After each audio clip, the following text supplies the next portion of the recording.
Aujourd'hui on va cuisiner notre couronne de pommes caramélisée au four accompagnée d'une petite crème anglaise. Ça sera pour ce soir parce que ça cuit à 160 pendant 3 à 4 heures.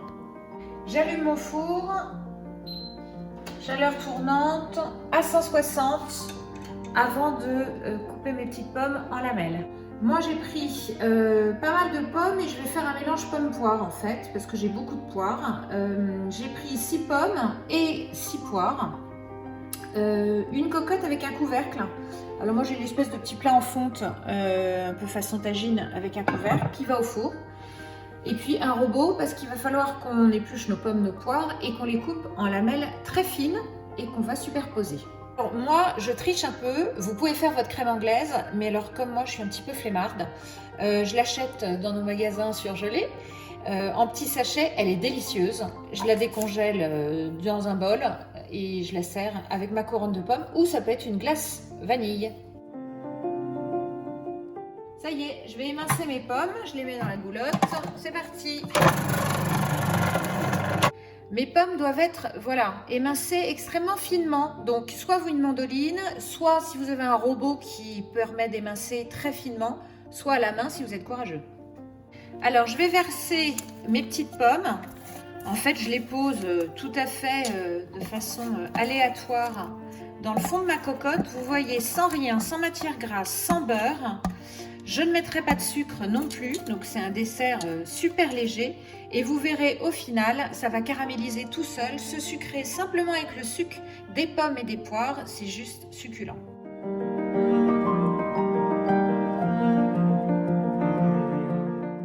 Alors, ma cocotte de pommes, poire, j'essaye de mélanger mes pommes que j'ai fait déjà en premier. Là, j'ai fait des petites lamelles de poire. Et j'essaie de mélanger un petit peu tout ça pour que ça se mêle, pour que ça ne noircisse pas. Je mets quelques petites gouttes de citron.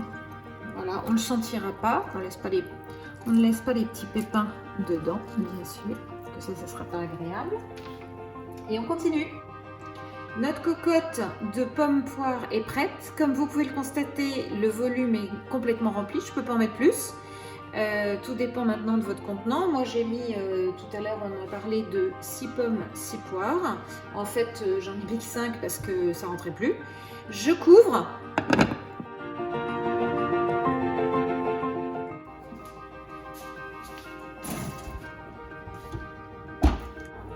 Notre cocotte de pommes poire est dans le four.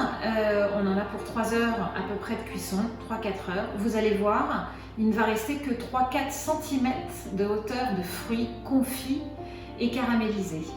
À tout à l'heure. Après 4 heures de cuisson, nous allons retirer la cocotte de pommes et poires fondantes.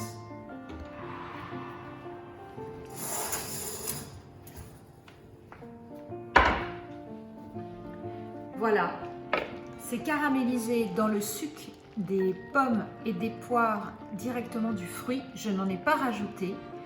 Il n'y a plus qu'à laisser refroidir au moins 2 heures et à déguster avec une crème anglaise ou une boule de glace vanille.